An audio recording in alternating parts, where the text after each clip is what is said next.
Hello class, this is Mr. Broussard and I'm sending you this video for the 11th week of our English 1114 full semester online course for the fall of 2021. I hope you're all doing well, and I wanted to let you know what all it is that you need to be covering for this week. If you've looked in your syllabus, this week and next week we'll deal with research, and as you can tell, there's so many pages to that part of what we'll be doing that's why we have 2 weeks worth of coverage on that. And I have done the same thing for the notes that I put forth. I will have notes that are already posted for this week that'll deal in what you would cover for this week, basically cover almost about halfway or maybe a little further than half.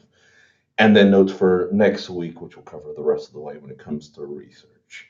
The number one thing I can tell you about this is do not let the amount of reading, the amount of what all needs to be done, freak you out, because that's the number one thing that so many students make a mistake with. By learning what to do, you can make this process so much easier on yourself, to where not only will it be easier on yourself with this essay that you'll be dealing with, the APA style argumentative essay that's coming up with at least 1,300 words,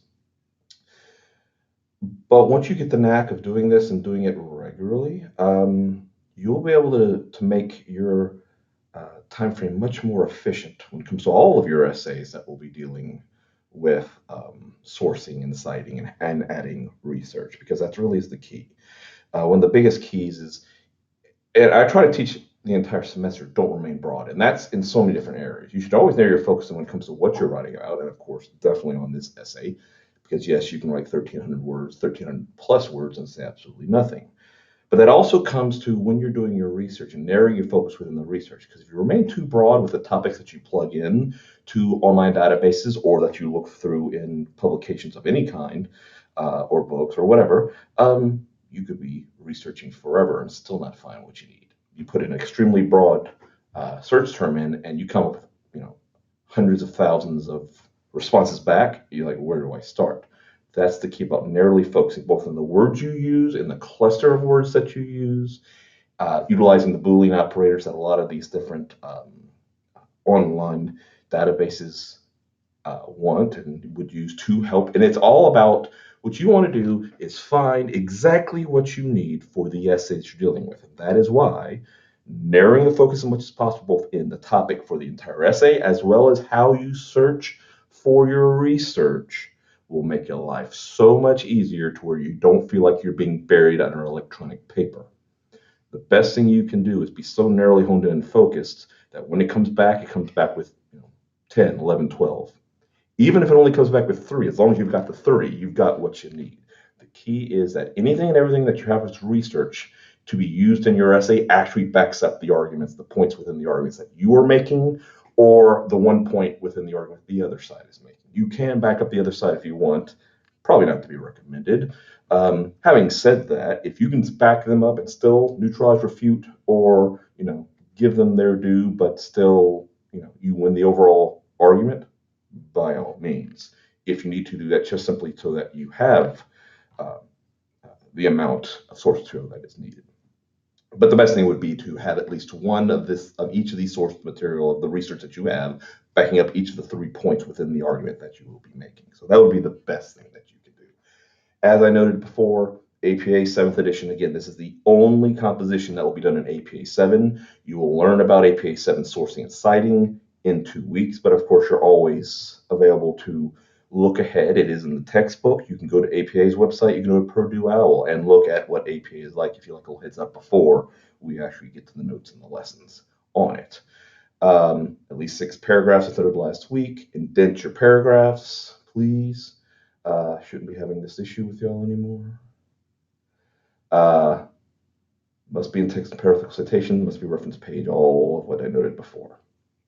At least 1,300 words, due Friday, December 3rd at 9:59 a.m. Now, like I said, when it comes to research, find a topic that fascinates you, consider the rhetorical situation as far as what type. I mean, it's going to be an essay form, argumentative essay. So essay form, argumented in this rhetorical mode. Rhetorical situation and rhetorical mode, 2 completely different things. Understand your audience and purpose and audience, which I've always harped on, but also understand what you're doing, how you're doing it, and with what framework. It's fairly simple when it's an essay form, but If you ever want to do different rhetorical situations above and beyond that, by all means, you have that ability to do in whatever courses you will be dealing with. Now, this class, it's essay, because well, we're a composition course. That's the way things go. Purpose and audience, I always will harp on. Always understand your purpose, always understand your audience. What's the true purpose? Not just getting a good grade in this course, but why are you writing this? Why are you using this rhetorical mode as a means of promoting your argument? And then the audience. Again, when it comes to structure, I'm your audience. I expect what I expect, and I better get what I want. But when it comes to the content of what you're writing, your audience will be the general freshman in college standard, or to be more narrowly focused, everyone in this course but you. Now, no one else is reading this but me. But what I do is I place myself in that general freshman college standard, basically average the class about what would I expect if I were a freshman in college when it comes to content. Structure, I'm a 40-year-old instructor with a master's degree, me, and I expect what I expect, and you better give it to me. I said, know your topic. Do some background research. One, to make sure that there's enough information there to back you up, and two, to make sure you actually believe what you believe, and it's not just things you've been told all your life by whomever. So make sure you do some research just to make sure you actually believe what you say you do. Because believe it or not, at your age, you may believe things, and all of a sudden you do a little research, like, wait a minute, I don't like that at all. It's just because somebody's always told you this is what you should believe. Again, I want to make you think for yourself whether you like it or not. Articulate a question that the research will answer. Make sure that that research, however, backs up that. And then once that answer comes, that should probably be your part of your thesis, at least your topic sentences of each of your body paragraphs, if not the overall thesis statement. Plat out a working thesis uses a guide, but do not be overly beholden to it, because you may find in doing the research and figuring it out that either it's just not working for whatever reason, or you may find yourself, while you're doing the research, being convinced that the other side is right, or maybe this third direction that you didn't even think about could be something to go with. And so you have the ability to pivot off of that working thesis. It's continued to be working for you, because the only time it needs to be that ultimate authoritative thesis is when it is in the final draft that is turned in to be graded. So make the working thesis work for you. Don't use it as a guide, but don't be overly beholden to it, because you may find either the topic's not working, or you may find your attitudes towards the topic changing. So be aware of those things. Make sure you set up a schedule and stick to it, in particular because there's so much to this, because you have the rhetorical mode of argumentation, and I've already gone over, and we've already done both the philosophical and the practical. You've got 2 weeks of research, because there's so much you have within all of this. And then there's also learning about APA structure and APA sourcing and citing. So there's a lot that goes into this essay. So what I want you to do is break the time. That's why I have it broken up. That's why you had 2 weeks in 2 different forms of argumentation, philosophical and practical. That's why you're getting 2 weeks on the research, and you're getting a week on the APA stuff. 5 weeks total. If you break it down to where you can work on bit by bit by bit as it goes along, it'll make your life so much easier, mainly because you're not all trying to cram it all in at the last minute, while also doing a final for this course, while doing whatever else for this course, while doing whatever you're doing for your other courses. Do not wait till the last minute, because it will really bury you in December if you do. It may not be this one that buries you, but it may be this is part of others, and then maybe one of the others that buries you. So it might even affect this course. You might get what you wanted out of this course, but it may harm or affect another course because your brain is mush by that point. Finding sources. Pretty much what everything you're going to have is secondary sources, because somebody else actually found the information. You're finding their information. 99.9% of all the sourcing I have is secondary in nature, and almost all of it comes from the school library database. Get yourself used to utilizing this school library database, because this database makes your life so much easier than, I don't want to back in my day, but back in my day, 22 years ago, we had a database that at least allowed us to find where to find the information, but to actually look at the information, we had to, okay, where is it? What part of the library is it? You go to that physical part of the library, and then you pull out a physical book or a physical magazine or a physical newspaper, and then you turn physical pages to then find the physical information. This has it right there for you on the computer. You don't even have to step foot in our library or on our campus. You can use these databases from the comfort of your own home, narrowly focusing your topic, and therefore narrowly focusing what you plug in to find the information for your topic, and find that information quickly, and do it all from the comfort of your own home. So please use our database for the secondary source. And any and all of the sources can be secondary in nature. Can be from our database. All of them can be from the database. If you want to go old school and use books, magazines, newspapers, by all means, but it's rare now than it's ever been.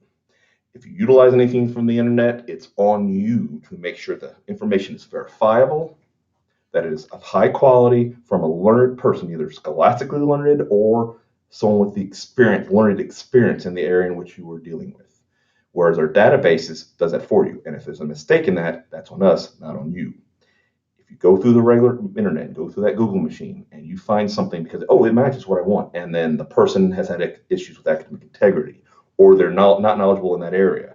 They may be knowledgeable in somewhere else, but they're not knowledgeable in that area. They have to be knowledgeable in the area. If you're dealing with Shakespearean literature and you find yourself someone with a PhD in biology, that doesn't compute. Yeah, they're very smart, but do they know anything about Shakespearean literature? So I make sure that they're not just an authority, but authority in the area in which you're dealing with. And it can be learned or it can be experience, but make sure you have that person there. The easiest thing to do, and this is what I suggest, just find all of your sourcing from our library database, because it is constantly checked for accuracy and the information is added all the time. And again, if there's an issue, that's on us, not on you.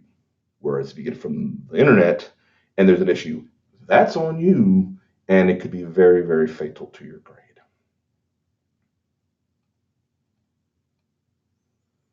I told you about that.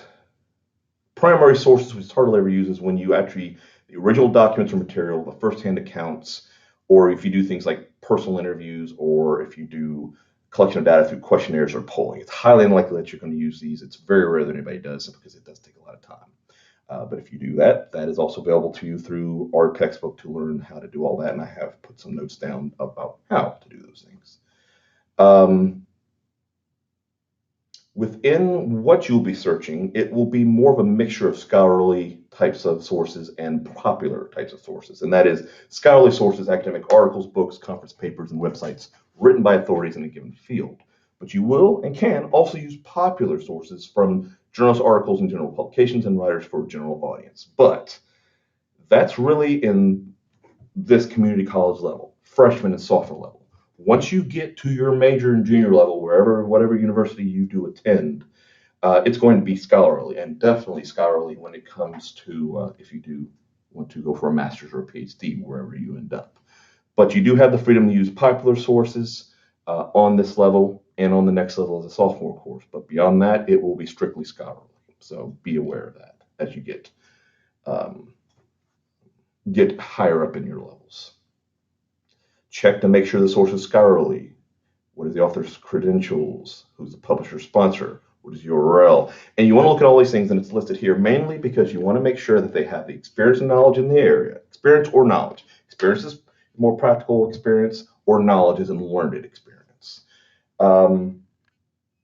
See if they're biased. Now, just because it's biased information doesn't mean it's wrong information, but you must note the bias. Let me repeat that. Just because it's biased information doesn't mean it's wrong information, but you must note the bias. And this actually may come into a factor when you do note the other sides. If you do have biased information on your side, you need to have equally strong biased information from the other side. And again, just because it's biased on their end doesn't mean it's wrong for them either. But this allows your reader to understand that you understand that this information is from a biased source, but it doesn't mean it's inaccurate. This information is from a biased source on the other end, but it's not inaccurate. And then your reader can determine whether or not they side with the one you have or the one that they have by giving equal time and equal power to those. That's a way in which you can have source material both for your side and the one argument you make on the other side. But really, that should be reserved for if you do have information from a group that is biased towards your side, you need to have it from a group that's biased towards the other side. So that equal weight, equal strength, but of course you still win by either neutralizing, refuting, or again, giving them a win in the area in which they have, but you have more wins than they do, and therefore you win the overall argument. One thing I will say, do not pass off biased material as straight down the line material. I find that to be worse than plagiarism, a worse violation of integrity. whether it be manipulation of information or manipulation of data. Those are two major areas of issues that we have, not so much in an academic sense as far as essays you would be putting forth, but in your high-level PhD courses and definitely in the modern media, news media, it's about manipulation of data and manipulation of information, whether it be hiding the information or not putting forth all the information. And you may have seen a lot of that from the news media in particular lately because of things that are going on. So you have to be more aware of that now than ever. It's awful in one sense because it used to be you could believe and could note these things straight down the line, but unfortunately nowadays you can't. Um, Again, doesn't mean the information isn't correct, but you better note the bias that's there.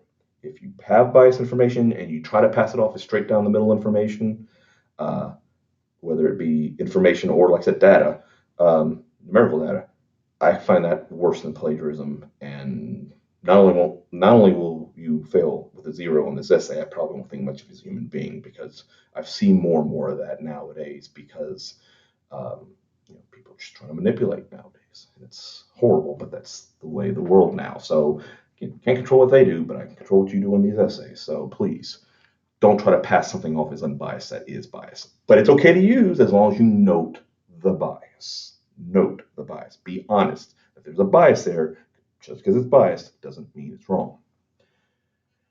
And a lot of this also to do with the publisher sponsor and their possible biases. .edus and .govs being more accurate than .coms. For the most part, that's accurate. Not all the way, unfortunately, because again, manipulation does happen in those areas, but they are more accurate than .coms. If you can have original research, whether it be primary or secondary, in the way to put forth, having your documentation is the text authoritative in nature. The more formal the language you see there, the less general, hey, how you doing type language, and more formal academic nature, the better off you're going to be as far as an authority. And quite frankly, if there are ads, then it's less likely to be authoritative in nature. So have that understanding. Utilize reference works, whether it be general or specialized. Well, I say that. I'd rather you not use general reference works because, quite frankly, there's not much there. The lack of depth is just unbelievable. I go more specialized reference sources. Because it's more in depth, and you'll have to when you get to more advanced. That'll be the areas. Again, I've already said no dry boring dictionary definition, so you want to eliminate those things. But even the encyclopedia is too broad in general. Almanacs are good for information, as are atlases as far as direct information, but even they get a little too broad in the way they are. So it's a good starting point. General reference sources are a good starting point, but I wouldn't want to use them in the actual essay because there's not that much there when you do that. More specialized reference work, specialized encyclopedias, specialized dictionaries, specialized all that area, specifically tailored in the area in which you're dealing with. Those are people that are extremely learned in that particular area, not broad and generalized, but particular to what you're looking for. That's where you should go. And bibliographies. That's where, if you do want to use the general reference sources, what you want to do is look for the initial general reference source, get to the bibliography in the back of wherever that is, and then find where they found that information. Then you can go and find the more specific tailored stuff that they found, but don't do the general reference work, do the more specifically tailored bibliography in the specialized reference source. Books, believe it or not, they can still be used, although it's rare. You can still use them. And then the periodicals that I've already noted. Government legal documents are very, very good, free online and very thorough. Probably a little too dry and boring for your taste, but they are authoritative. And then primary and historical documents. University libraries have collections of both thorough and intriguing. If you're really into whatever the topic is, by all means, and you can get to that library, by all means, find it. I know at Ole Miss we have both the world's largest blues library in the world, the largest blues library at the main library on campus. We also share most of William Faulkner's works with the University of Virginia because he's from Oxford, but he also was writing resident at Virginia. So basically, half of his stuff is at Ole Miss and half is at Virginia. So you can get a really good information if you read that. Now, Ole Miss is five and a half hours away. I don't know what collection Southern has, but I'm sure they have something that's fairly intriguing. And if it's in an area, or South Al, or Tulane, or UNO, if that's the route you want to go to, then by all means. Uh, the Google machine, I'd avoid it at all costs. Just can you use Yahoo, Bing, Google, whatever? Yes, but again, it's on you to make sure it's all verifiable. That's all good information. That's learned scholars that they haven't had issues with academic integrity, that it's not manipulative. If there's a bias, you still have to note it, but not horribly biased to where it's manipulative. Um, Social media, Twitter or YouTube, it's on you to verify everything I ask for when it comes to accurate information. Instagram, Facebook, or pretty much anything else, no.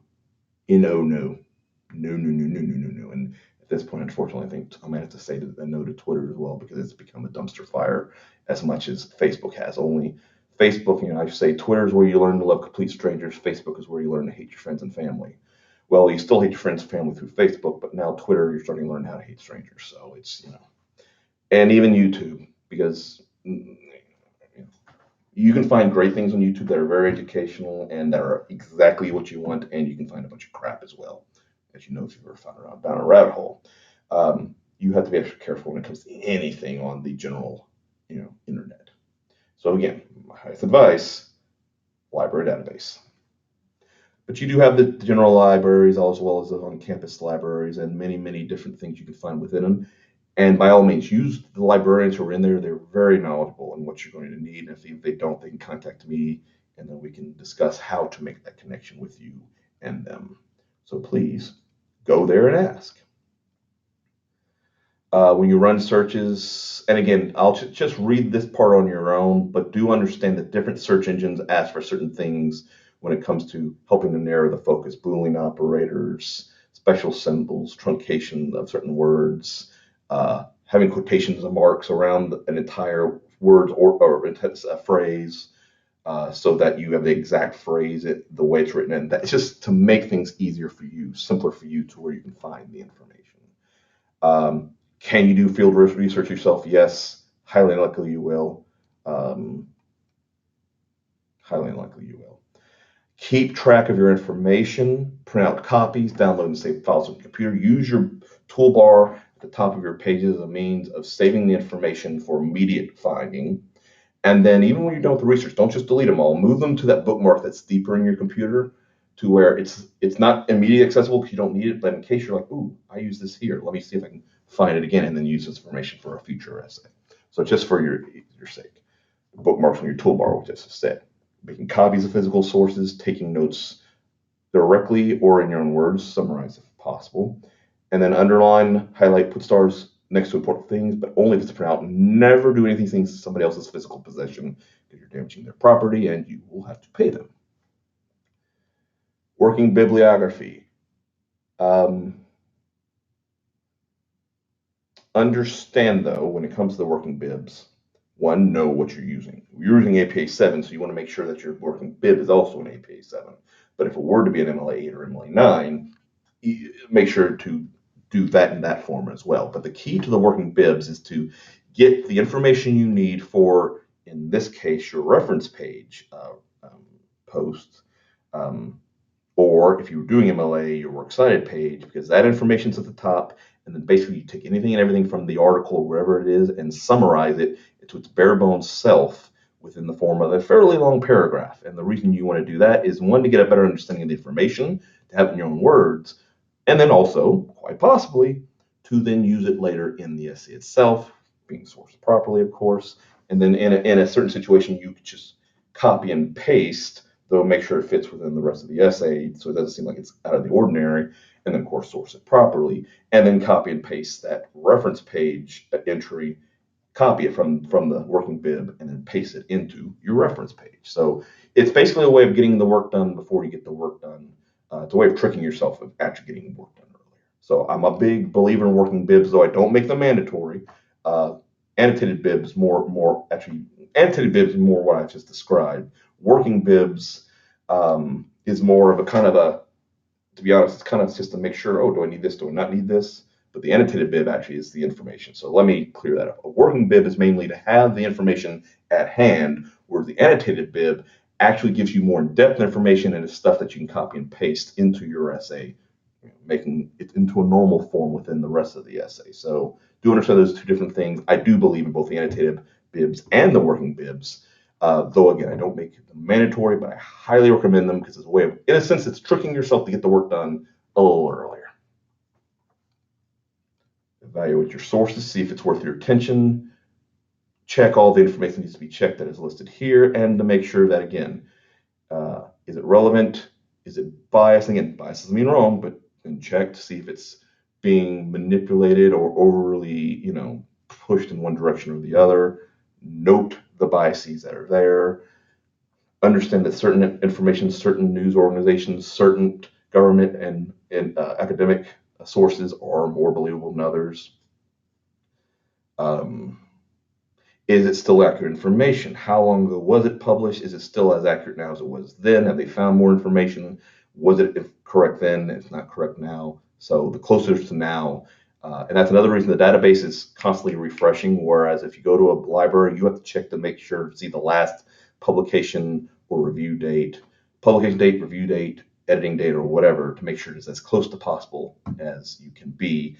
My advice is that if you do a physical source, that information was at least last reviewed or published within the last 5 years. And that's, again, another great thing about the database. It does it almost instantaneously. And if there's an issue, it's not on you, it's on us.